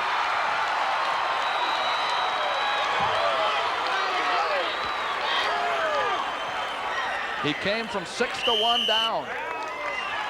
He stayed with it. That's what coaches like to see. That's what fans appreciate. When you're down 6-1 means nothing as long as you'll stay in the match. There's Michael Carr giving his brother. I'll tell you, Chuck, if this holds up, this is why our producer, Doug Brooker, put Solomon's picture on the opening there.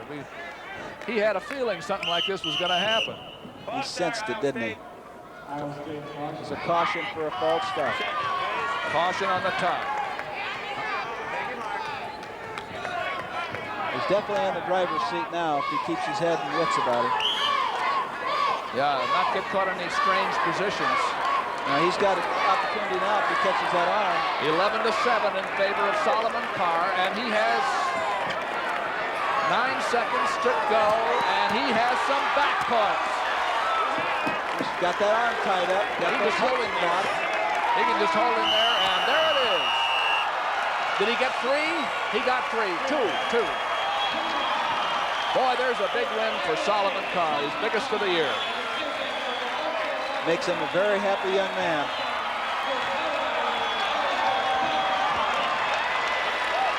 Look at the Iowa State crowd, and they're really happy about Carr's 13-7 win. He scored 12 of the last 13 points. He was down 6-1 going into the second period, and near the end of the second period, he caught LaViolette in a 5-point move and almost pinned him. And the team score is now Iowa State 22 and 5 for the Oklahoma Sooners. 22-5, 17-point difference. And in order to win, the Sooners have to win 3 straight falls. I don't think that's going to happen. But well, here we go at 177. One of the best wrestlers in the United States, Melvin Douglas, ranked number 2, but maybe should be number 1. He's going against Bob Gassman, and he shows you why he's ranked. Very quick. Very quick. Quick and strong. And I don't know what else you have to be. The coach feels that he might be the best athlete on the team. He's been doing a great job this year for him. So far now, he's just dominated young Gassman from Iowa State. Look at that power from the top. As the leg tipped over, now he's got him toward the back points. 4-0.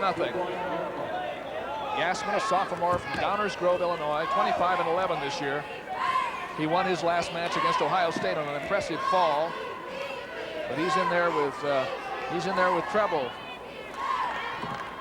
He had him locked up fairly tight with that. He just kind of let him out. First escape, first point for Gassman. It's 4-1.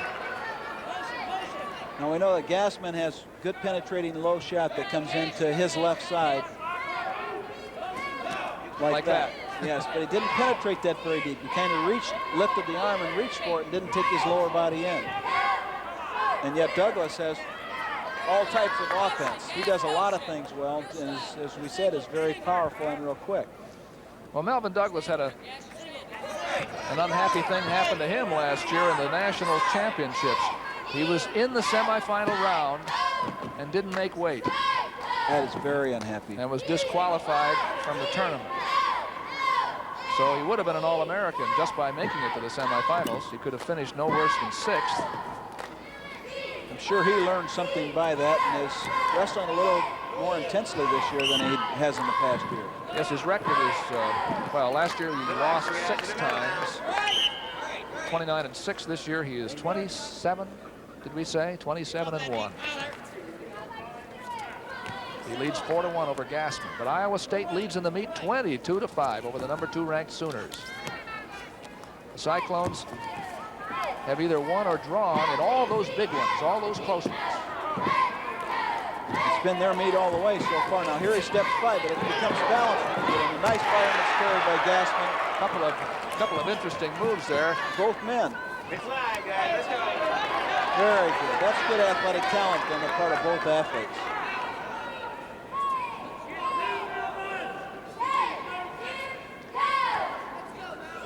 Douglas tends to just kind of lay back, wait off on you, see what you're going to do, and then come off, feed off of your stuff. Referee warns both men. He kind of senses that there's not much going on also. We have just a few seconds to go, 15 seconds to go here. This time Douglas has the move and gets the 2 points. It's almost like he wants to go and he needs the points. He goes harder and is more effective in getting it. End of the first period, 6-1 Douglas. We up or down? And it is the choice of the Iowa State man. Gassman does pick top. Get set, please. Douglas went down right away. I think he assumed that. Nice penetrating high crotch. Look at him follow that. Look at him follow that with his body. Very good. Gassman is not a big rider. He does not like to ride much. And out goes Douglas. It's 1 for Gassman, 7 now for Douglas after that escape. It didn't look like Douglas wanted to be ridden very much. He just popped right up out of there. But in order to win, Oklahoma Sooners have to win pins in all 3 of these last matches. They have to win 1 here. Dan Shade has to win 1. And Mark Tatum somehow has to win 1 against Darrell Peterson at heavyweight. Well, they could score technical falls, beating their opponent by 15 or more points, which would give them the same. And they'd really have to get going on that. Looked like he got hit in the head by a head right there when he went under. Hit in the head. Takedown for Douglas, too. And Gassman is jarred a little bit. When he went under, his head, when he went underneath Bob Gassman from Iowa State, his head hit him in the face. And here they come again. You can see he steps in deep, and his head just popped him right in the face right there. You can see him lift up. Yeah, it was the head. Getting a nose. And Iowa State trainer is having him count fingers. You know that routine. I don't like it either. No. I didn't like it then. I don't like it now. You always hate to see an athlete get injured.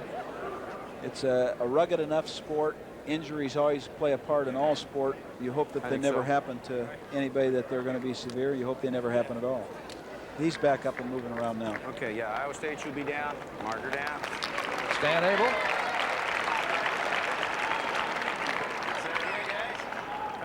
Sends his man. Melvin Douglas back out. Douglas leads 9-1, and Douglas would like to get this technical fall if he can. 9-2 Just cut after him the loose. escape, Now right? he's going to try to get into this scoring position. So it's when he cuts loose and starts on the offense, that's when he becomes effective. He's so explosive. Oh, is he explosive? 11-2. He doesn't give you time really to think about what you're going to do.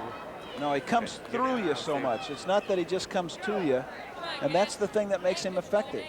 When he comes into his opponent, this time Bob Gassman, he goes right on through him, and that makes him effective because he's got his legs with him, and he's powerful. Okay, ready? He'll probably intentionally release him again. No. Get in there. And it's 11-3, an 8-point lead. There's an attempted arm drag. Another one. Now he's got the hips controlled this time, but he's got to get in a little closer. Just tried to muscle his way through that instead of finishing it off. That's why it didn't work.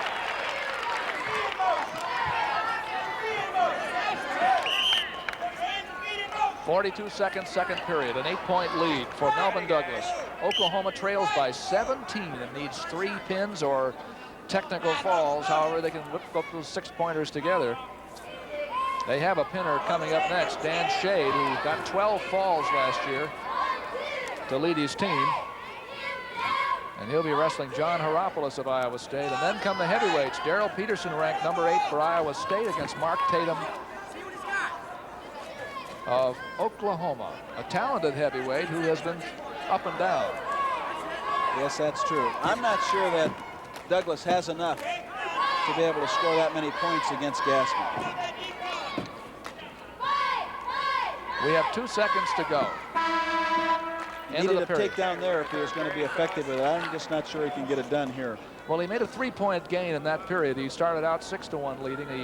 He ended up 11-3. He won that period 5-2. He leads by 8. He does not have riding time. He could get it by 6 more seconds of ride. Well, if he got enough takedowns, he would have riding time. But he's got to just be in a hurry. Right? So far, he just hasn't been in a hurry. Usually have to score 7 or 8 takedowns this period after a release in order to build up that. So he's got to get back points if he's going to get the technical fall. Or get near falls points somehow. And he has to get in this position. Now, he was effective here. Watch him push with that toe. As he pushes with the toe, he starts to lift with the leg, and that's what starts to turn the shoulders over. oh, and he did it. He did it, and he has Gassman on his back now. Now he probably will let him out of this position. Try to let him out so that he gets his three-point near fall awarded. And it's 14-3. 14-3. And he has riding time. He's got to get one more of those if he's going to be effective, or that if he starts into the takedown routine, he has to be in a big hurry. All right, he has a minute to go. 14-3, an 11-point lead for Douglas. And he has to get a 15-point advantage to win the technical fall that Oklahoma needs. First move again, so important. And up comes Gassman. He is not out yet. There he is. There he is. Okay, 14-4, a 10-point lead. Iowa State coaches want Gassman to move from side to side. They want him to move off to his right, not stand still. Take away Douglas's offense. As long as he keeps moving, he's a moving target. There's a nice got the single by leg. Gassman. Just doesn't quite affect that. 16-4. I'll tell you, you never have Douglas quite down. You think you have him. That power. And intentionally releases again. But that's an 11-point lead now. Uh-oh. He's got it close if he can affect it. It's 18-5. If he could turn him over in 5 seconds here, he would get the technical fall. Well, I don't know. No. Stan Abel got a pleading look on his face. Yes, he did. It didn't quite work. All right, 19-5. It's a 14-point superior decision for Melvin Douglas over Bob Gassman. And so it is now. Let's take a look at that. Really hard. Comes into him, drive right on through. Now that makes that a takedown effective. We talked about that so much. Go to your opponent and through your opponent. You ready? So it's a 12-point Iowa State lead, 22 for Iowa State over 10 for Oklahoma. 2 matches to go. Now, in order to get a tie, Oklahoma has to win 2 falls in a row. All right? Can't be any worse than a tie for Iowa State. John Hieropoulos is in there with a tough customer. Dan Shade, ranked number 2 in the country. Hieropoulos has at least the first offensive move, although he wasn't able to pull off a takedown. Now they're in this position. Shade likes this because he's wrestled a lot of Greco and a lot of freestyle. Does a nice underarm spin, comes in behind his opponent for his 2-point takedown.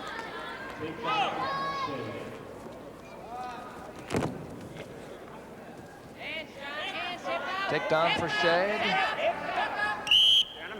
You just very seldom see a good athlete pick a man up from the rear standing position anymore. They almost always sidestep him and then lift them from the side. That's what makes that so effective at getting their opponent back to the man. 2-0. Shade lets Hieropoulos go. As we said, he's lost only one match this year. Shade lost to Goldman of Iowa, Dwayne Goldman, by 1 point. Well, he's been improving steadily. You know, that 1 year he went down to 177. Now he's back up, and I'm sure he feels more comfortable 190. He's got a pretty good rangy young man. John Hieropoulos, a junior from Canton, Ohio, who said the same hometown as Dave Grasinger, who was wrestling for Oklahoma at 142. Shade is in on the leg. He's in there deep, and now what he has to do is just make his movement, keep the other man off balance. But Hieropoulos is doing a good job there of using the whizzer to keep the pressure on it. Still no takedown. The whizzer, that overhook with the arm now. He's got to drop his hips away from Hieropoulos to score the takedown. Hieropoulos needs to hold the hip, so he's going to lose it though. And it's 4-1.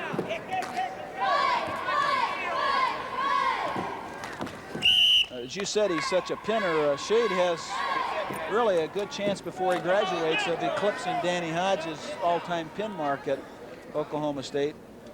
And that's because he just continuously to put the pressure on and keep the man toward his back. 4-1, a minute 18 left in the first period. Shade went right in on the leg. He uses the legs and a half. He's fairly effective with that.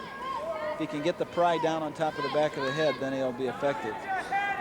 And we haven't seen him have a chance to work in here very much. The referee usually has been letting him go about this length of time. Stalemate. Next time he'll stall him. Well, the face of wrestling has changed a great deal in not very many years, has it, Chuck? It certainly has. You can't stay on top and crank people over anymore, so you're really forced to go to that freestyle, takedown, takedown, takedown. And the scoring has now caused it to happen that way too. You can win by a technical fall without pinning a man on his back. Yes, it certainly has. You probably, as a coach, had to make that kind of adjustment too, didn't you? We saw it coming there in the early 70s. Movement started to be made sometime in the 73 to 74 time span. He's in deep on the single again. Hieropoulos does a nice job now dropping his hips in. 20 seconds to go in the first period, and it's a 2-point lead for Shade. Hieropoulos really has control of this position by the place his body's in. But Shade's power just takes him out of it. 4-2, we say again that Iowa State leads by 12, and Oklahoma must win 2 falls or technical falls in order to get a tie in this meet. I don't think they can get that done. Let's go. We're at Hilton Coliseum, College Wrestling Series. The voice of the analyst is that of Chuck Patton, as you know, for 18 years the coach at the University of Northern Iowa. Shade is out in 17 seconds, makes it 5-2. He doesn't mind being up here, this upper body lock position. Shade's a very good freestyle and Greco wrestler, so he'll be there if you'll let him be there. But Hieropoulos bends his body over, kind of takes him out of position with it. Keeping the head in the way takes him out of position. This is not going the way Coach Abel thought it would, I'm sure, the last several weeks. Well, especially the big shock was at 167. I would say it probably was. Solomon Carr beat John LaViolette 13-7 with a near fall, big throw in the last few seconds of the second period, and then a bunch of takedowns and near falls in the last period. Now he has him locked up in this front headlock position. He's got to try to pull him out away from his base first in order to affect the takedown. So he just didn't get him off base enough. Didn't pull him forward away from the base. Hieropoulos came at it very nicely. Shade leads 5-2. We have 40 seconds to go in the second period. Team score 22 for Iowa State, 10 for Oklahoma. want to get in here too deep.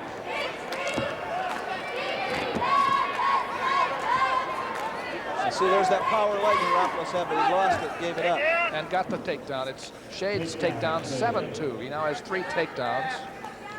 You know, with the emergence of Iowa State's program coming right here in the last few weeks, making the progress, Oklahoma's injuries, you know, this could go down as a major upset. I'm not too sure how major when they lost Johnston and a couple of those other people, Johnny Johnson at 158. But they've wrestled very well. Iowa State, I think, has taken the second team in the country to task here. And Stan Abel is not very happy with this part of his road trip. He wrestled at Drake one night ago. Dan Shade, 7-2. You saw Darrell Peterson warming up for the heavyweight match over on the side. End of the second period, 7-2. But part of it is the frustration of being behind and knowing that you're going to lose, but part of it also has to be the fact that his athletes just aren't wrestling the way he wanted them to wrestle. A couple of these guys that he thought could get 6-pointers are not getting them. Shade started up, lets his man go, 7-3. That's an awful lot of points to get on takedowns, but he'd like to get a throw in here probably. That's, I'm sure, what he's looking for is a takedown through the back, and Hieropoulos bends over so much he can't do that. If you can get him to stand upright, you have a chance. Not when he's bent way over. Hieropoulos shot got him momentarily underneath, but Shade wasn't able to keep him there. We have 1.5 minutes to go. Singles won't win the meet for him, but it would win the match for him. That's what he's doing now. Is can't affect what he wants in this position where he can throw. Just hips are too far back for him. Hieropoulos is doing a nice job in this match, blocking off everything that Shade's putting at him so far here in the last period. Our coach is wanting to sink the whizzer in deep, use that power leg, elevate the leg that's down on the crotch. Got the wrist tied up, use that. See, he just didn't elevate that leg, and he's lost the whizzer now, so he's not very effective with it. He's going to lose the takedown. 9-3. Shading on the leg.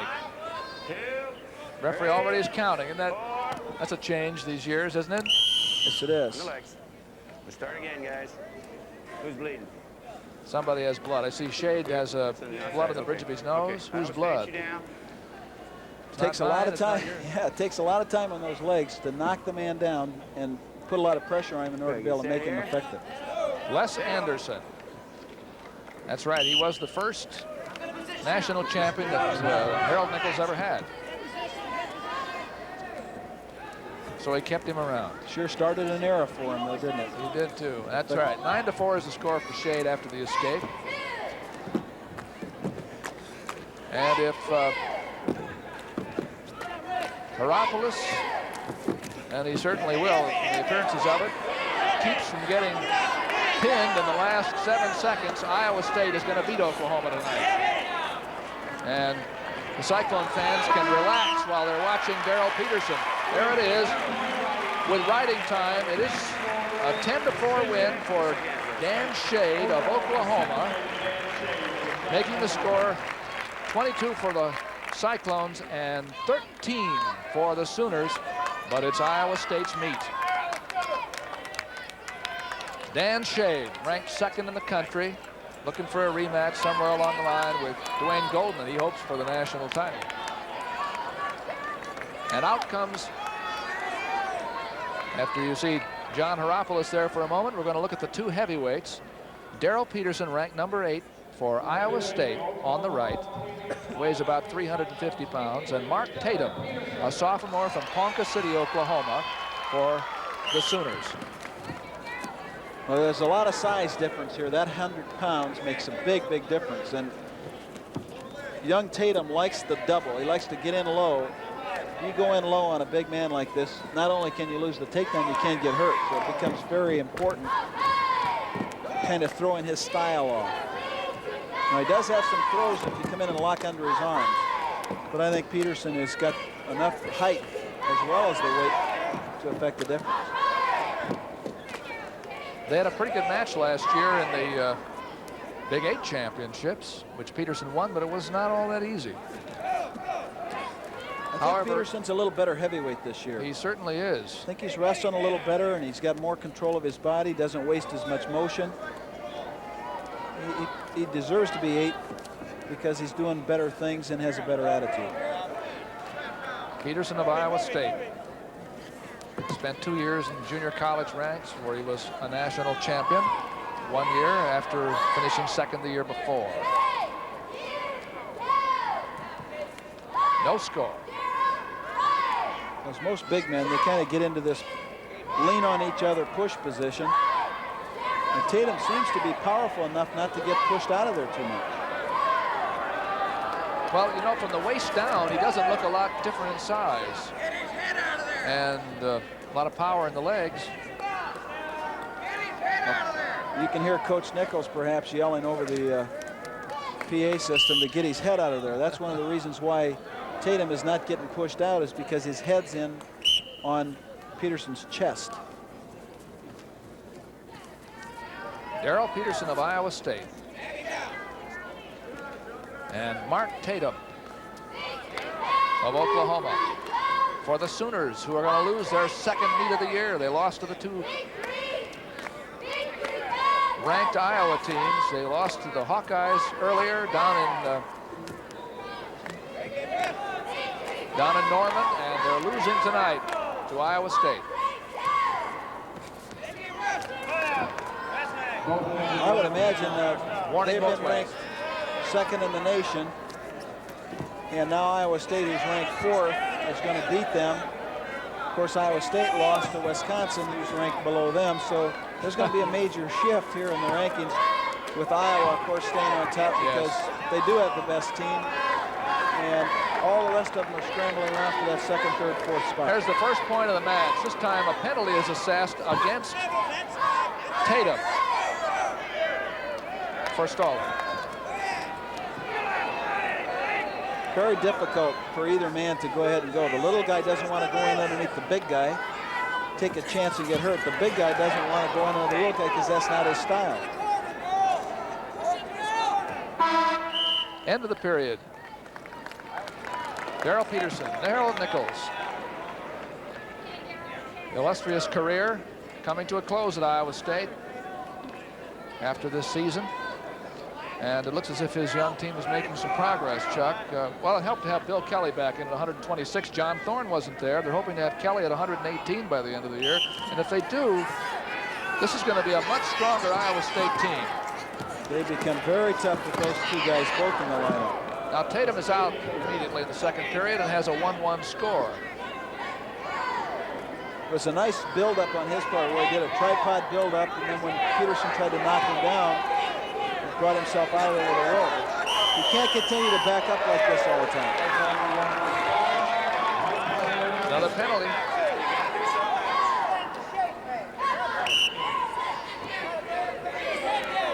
Frustrating to Mark Tatum, who doesn't want to stay in there in that kind of a spot.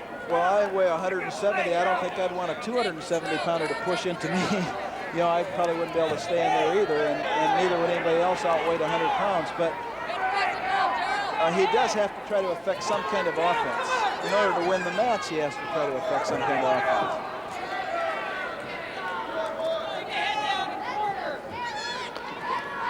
A minute gone in the second period. Peterson leads 2-1. 2 penalty points. There's a duck under attempt. And that was a nice attempt. He got in underneath the arm, but you see that mass, that large size coming down on him, almost buckled him over backwards.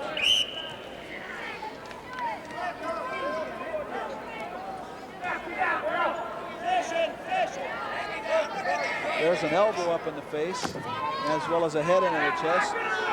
Should bring Coach Nichols to his feet. And it did.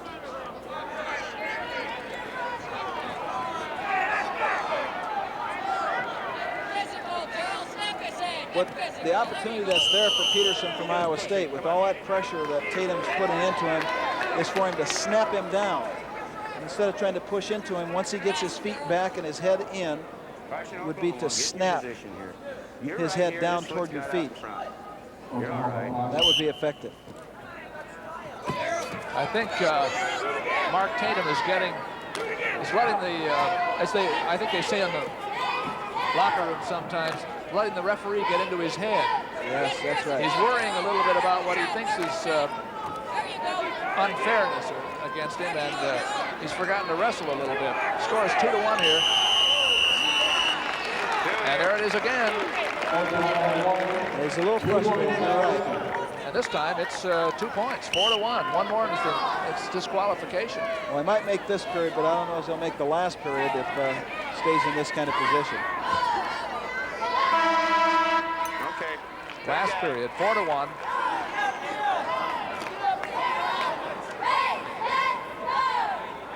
And Peterson will start on the bottom. Good set. High top.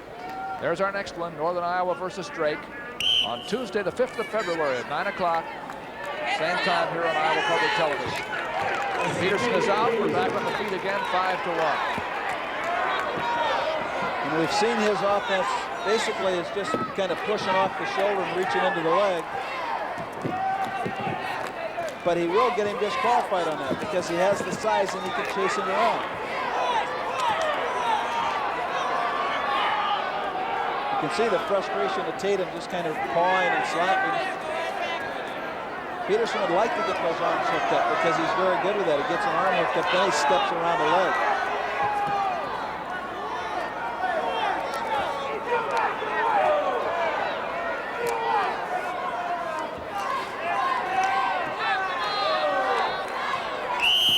Out of bounds. Well, I'm sure, don't you suppose that if I were referee Dan Hill, I'd have it in the back of my mind that one more is disqualification, and I'm going to make it good. If it's going to be a disqualification, it's going to be a sure thing. I'm sure that's there. I'm sure that's there in Peterson's mind too. I'm going to make it good. You're in a little bit of a position now to affect the referee's judgment. He can dictate a little bit. He can push and not get himself in danger. Now see, he has an opportunity right here. He's got the arm locked, and he has an opportunity to pull him up tight, but he has to do something with it.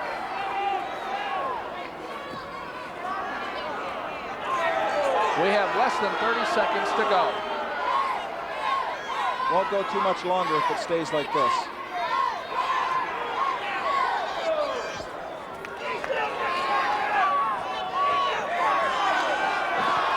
What if they needed it? Yeah, if they needed it, this would be something. He called it. Yep. He called it a disqualification with 10 seconds left to go. And it's 6 points for the Iowa State team. And so it's a 28-13 victory for the Cyclones. Disqualification is the same as a pin. Well, it was a big night for the Cyclones tonight. They win 28-13 after that heavyweight match. And really it started early, Chuck, because this one got away from Oklahoma rather quickly. They got a win at the very first plate class, Gory over Higgins, 3-0. But then Kelly, in a clash between two strong wrestlers, beat Joe Melchiorri 6-3. Joe Gezi got a quick technical fall over Ari Miller. That was not really a terrible surprise. Joe Gibbons won a major decision over Grasinger. But then at 150, it could have been worse because Jackson was way ahead of Higgins, right? That's right. And it turned out to be a draw, 7-7, because Higgins got a 5-point move at the end. Then Dave Ewing beat Ken Fisher at 158 pounds, 12-4 on a major decision. And then in the big surprise, perhaps I would say, Solomon Carr beat John LaViolette 13-7 at 167. At 177, Melvin Douglas beat Bob Gassman 19-5, but the horse was already gone. Didn't make any difference if you locked the barn door by then. Diane Shade beat John Hieropoulos 10-4, and then Darrell Peterson won a disqualification over Mark Tatum at heavyweight. So the number 4 ranked Iowa State Cyclones defeat the number 2 ranked Oklahoma Sooners 4-2. And it looks to me as if the Cyclones are improving, Chuck. I think that they're making drastic improvements here in this program. It's just coming along real fine for them. Well, once again, the final score is Iowa State 28 and Oklahoma 13. A reminder, our next college wrestling meet will be a week from tonight, Tuesday, February 5th at 9 o'clock when Northern Iowa takes on Drake. That's next Tuesday, 9 o'clock p.m. Hope you plan to watch.